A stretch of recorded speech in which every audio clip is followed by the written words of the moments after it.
हमारे अपने आस्तीन के सर पे हैं, जो हमारे गद्दार हैं, धर्म संस्कृति को मिटाने वाले हैं, उनसे डर है।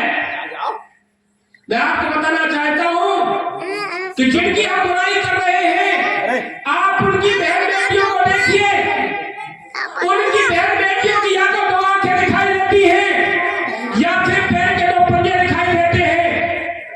यह प्रिय घटना उनके यहाँ नहीं होती, यह प्रिय घटना हमारे यहाँ होती है, क्योंकि उनकी बहन बेटी की 2 आंखें दिखाई देती है, पैर के 2 पंजे दिखाई देते हैं, और हमारी बहन बेटी का ऐसा कोई अंग नहीं होता जिसका प्रदर्शन न होता हो। और फिर उसके दुष्परिणाम क्या होते हैं कि हमारी हिंदू बहन बेटियों के 36 और 56 टुकड़े होते हैं। ये संस्कारशाला भेद माता संस्कारशाला की मैं चर्चा कर रहा हूँ, ये बहन जी ने इसलिए चलाई है कि जिस प्रकार से वाहनों पर लिखा होता है कि भाई सावधानी हटी और दुर्घटना घटी, ठीक इसी प्रकार से आज समाज के परिवारों से संस्कार हटते जा रहे हैं। अंधविश्वास, पाखंड, आत्महत्या के रोजाना जो है अप्रिय घटना होती है। तो मैंने आपको थोड़ा सा बहन जी का परिचय दिया। और माताओं बहनों, आपकी जो पुरखा माताएं थी, दादी थी, उन पुरखा दादियों की मैं एक छोटी सी बात कहकर के बहन जी को आमंत्रित करूंगा। आपने सावित्री का नाम सुना होगा, कथा सुनाने नहीं बैठा, उससे आपको सीख क्या मिलती है उसे बताना चाहता हूँ।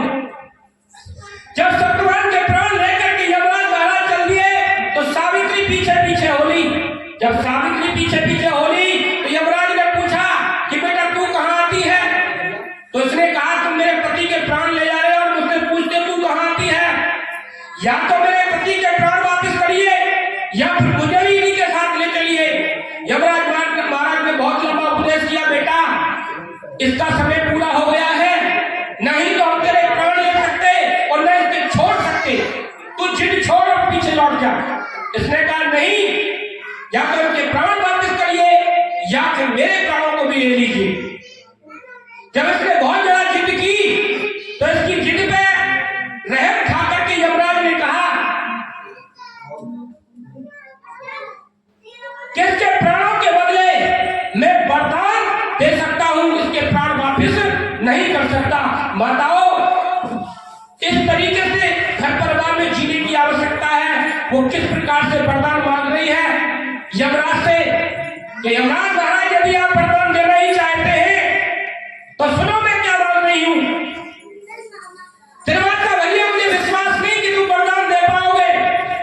इसने कहा त्रिवाचा भट्टा हूं, 3 बार कहता हूं दूंगा दूंगा दूंगा, तो दोगे तो सुनो।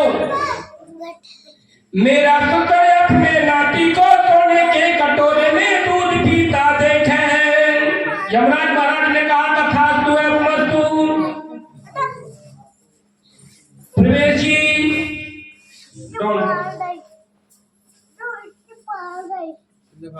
मेरा शुक्र अपने नाती को सोने के कटोरे में दूध पीता देखे। यमराज ने कहा तथास्तु एवमस्तु, ऐसा ही होगा। इसने कहा ऐसे कैसे हो जाएगा, थोड़ा विचार तो करिए। मैं कह रही मेरा शुक्र अपने नाती को सोने के कटोरे में दूध पीता देखे। मेरे ससुर के नाती होने का मतलब है मेरे पुत्र। मेरे पुत्र कैसे होगा जब मेरे पति को आप अपने साथ ले जा रहे हो? तो यमराज महाराज ने कान पकड़े कि तू जीती में हारा। तो इसने कहा इतना ही नहीं, मेरा शुक्र अपने नाती को सोने के कटोरे में, मिट्टी के बनी, स्टील के बनी, पीतल के बनी, सोने के पात्रों में तो किसान घरानों के बच्चे भोजन करते हैं। मेरा शुक्र अपने नाती को सोने के कटोरे में दूध पीता देखे।